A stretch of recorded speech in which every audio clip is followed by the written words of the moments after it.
How your worldview shapes your world building. Welcome to Worldbuilding Mastery, where I'm to teach you everything I know about world building. No AI is used on this channel. Today I'll go over a subject which I consider to be quite interesting, albeit a somewhat unusual one, which is how the things you personally believe, and the way in which you personally view the world, inevitably shapes the works of fiction which you create. We will cover why everyone has a worldview that they are biased towards, why that isn't a bad thing, how your world building will naturally be affected by this, and how to manage your own innate biases.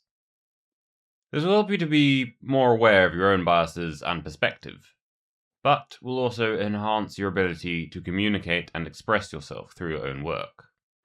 Everyone has biases. It's just important to be aware of them, so that you can work with them most effectively. Let's begin. Part 1. Everyone has a worldview. You know what they say about opinions. Everyone has one, most are terrible. It's kind of true, and we all hate those people who are very opinionated and obnoxiously force their takes onto anyone and everyone around them. But at the same time, everyone has an opinion. Everyone has a worldview, a perspective which is unique to them. This is not a bad thing. You do as well. You view the world in a way which is different to how everyone else does. If you are a world builder, which, I imagine you probably are if you're watching my videos, then you are one who creates fictional worlds. But you can only create within the bounds of your own imagination, and those boundaries are defined by your worldview. What you believe about reality will shape the way in which you construct fictional versions of reality. That's what this video is about. Your worldview is lots of things. It's impossible to summarize because it's literally everything that you believe or think you know about the world. Everything is a part of your worldview. You might believe things that turn out to be wrong sometimes, and have to update your beliefs, which often has knock-on effects on other things that you believe that take years to sort out. That's natural. It's important to have the humility to recognize when something you believe is wrong, and to update your beliefs accordingly. No one likes those who refuse to change their mind even in the face of overwhelming evidence. At the same time, though, some of the things you believe aren't necessarily a matter of proof or disproof. They are simply your subjective beliefs. I don't know what you believe subjectively, of course, but I want you to take the beliefs that you hold seriously, to analyze them, and also to defend them. Whether they are political or philosophical or religious or just miscellaneous, they are yours. They aren't you, but they are yours. You are the box which your beliefs are put into, but you are not the beliefs themselves. Always remember that, because it will be easier to change your mind on things if you bear that in mind. Anyway, I'm going to assume that you're already kind of open-minded and wise enough to understand that you do have to change your mind sometimes, so I'm going to stop hammering that point home. The point I'm really trying to make here is that you have a certain perspective on reality, which is completely unique to you. Maybe you believe something freakishly controversial, like you think toe shoes should be mandatory footwear or something. A lot of the time, you won't even realize what aspects of your beliefs are unique to you because they'll be so subconscious, and you will take them for granted so much that you will forget that not everyone understands it. All of these things will influence your world building whether you want them to or not. Of course, I think there's a quote, the things we most deeply believe, we do not even think to question. And I'll come back to that in this video. Part 2.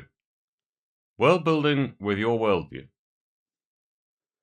So, I'm going to start with some examples of how different worldviews might influence your world building, to give you a sense of what I mean by this. So let's say you have two world builders, and one of them believes that human beings are fundamentally foolish, selfish, and evil, and the other believes that, in spite of all humanity's shortcomings, we are ultimately good-natured and will do the right thing in the end.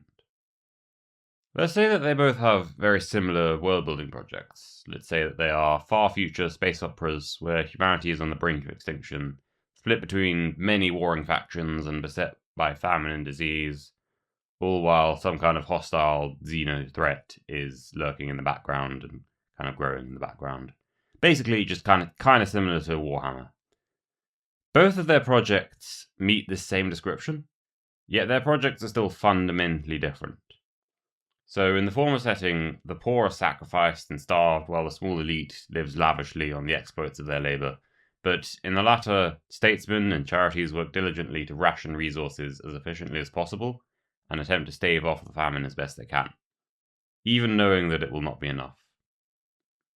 In the former, incompetent governments spread propaganda telling their citizens that they are safe in their homes, all the while they personally prepare to evacuate themselves from the encroaching army. While in the latter, brave leaders inspire desperate last stands by undersupplied and overextended defense forces.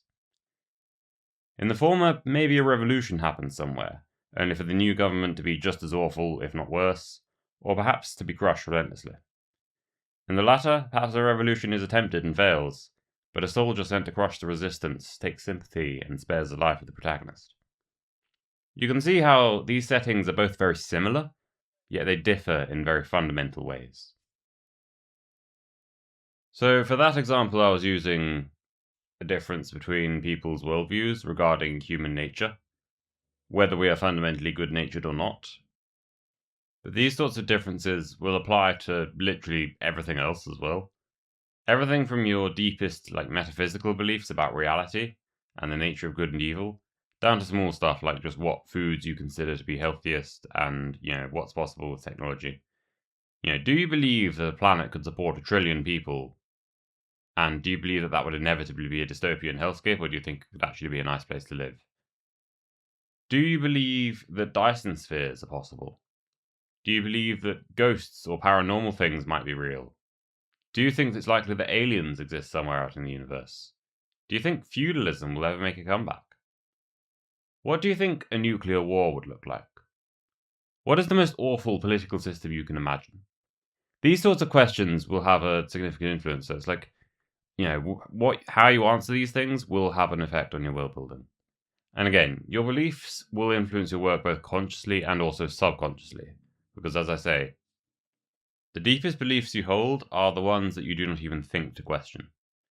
You can only really look at and examine the things that you know that you believe in order to understand yourself better.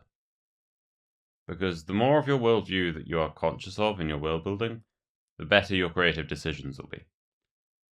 This is why it's important, especially as a world builder, to expose yourself to worldviews outside of your own. It will help you to be more conscious of what you believe and how it's different to the beliefs of others, because it's easy to lose sight of that. So when you go into creating a setting or a world building project, I recommend writing a list of rules or principles which will govern your creative process. This can be a list of things you believe, which will be true within the context of that setting. So, for example, you might write that humans are never purely evil, and that everyone will always have some good reason for doing whatever it is that they do. That's a rule that I generally hold myself to. It's worth writing about your worldview in order to use that worldview for your creative process. Maybe one of your rules could be that all governments, regardless of what political system they follow, are incompetent and corrupt. If that's something you believe about reality, which I can't blame you for. So, part 3. How to manage your biases. Again, everyone has a worldview, so everyone is inherently biased. That isn't necessarily a bad thing, though.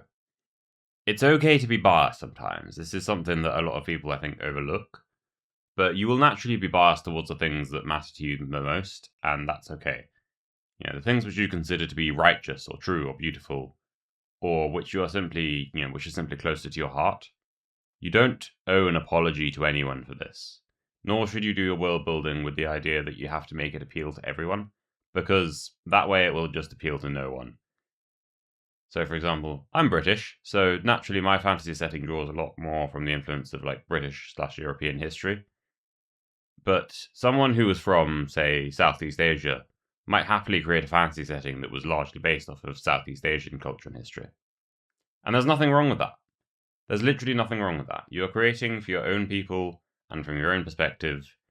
If people from outside of that target audience take an interest in it, then that's great.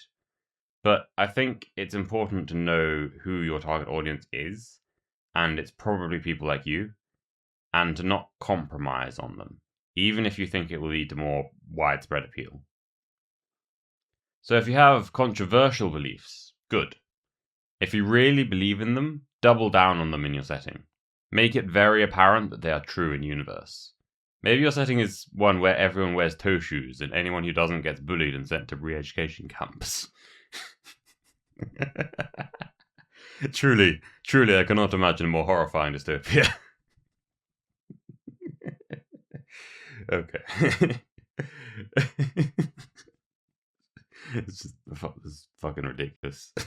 My brother has some toe shoes, that's why they're on my mind.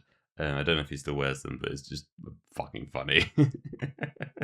Anyway, yeah, at the same time, as I keep saying, you need to be open to perspectives besides your own, especially when it comes to things like politics or religion or ideology. I would advise against making your setting into a completely, unapologetic power fantasy, although I'm not of the opinion that power fantasy is always inherently bad, but you do have to be intelligent with it. Your setting needs to have nuance in order to feel believable and interesting. So don't just have everyone in the setting automatically agree with you, or depict those who disagree with you as bumbling idiots or pure evil villains with no redeemable qualities, because that's not interesting. So while you yourself are naturally biased, you need to bear in mind everyone who exists within your own setting will also be biased as well, and they won't hold all the same ones that you do. If you have exposed yourself to other people's worldviews, you'll be able to write characters and factions which hold those sorts of different worldviews more believably, since you will have a better understanding of how those people think. It's important that different characters and factions within your setting have a diversity of beliefs and worldviews of their own, and that their beliefs are well justified. It needs to make sense why they believe the things that they do. I would also advise you not to make any of them hold exact copies of what you yourself believe. So I apologize if this video has been really unconventional, but I trust that it has been valuable, or at least interesting. It's a topic that has been on my mind recently, so I just wanted to talk about it, and I haven't seen many people discussing it online, how your worldview is shaped by your own biases and how to manage that. So I've just tried to give you the best advice that I can, just from things that I've personally learned over the years. I'm not sure what videos I'm going to make next, but I'm just giving as much free time as I can to this, so there you go. This video has been part of a series I've been doing on how to world build.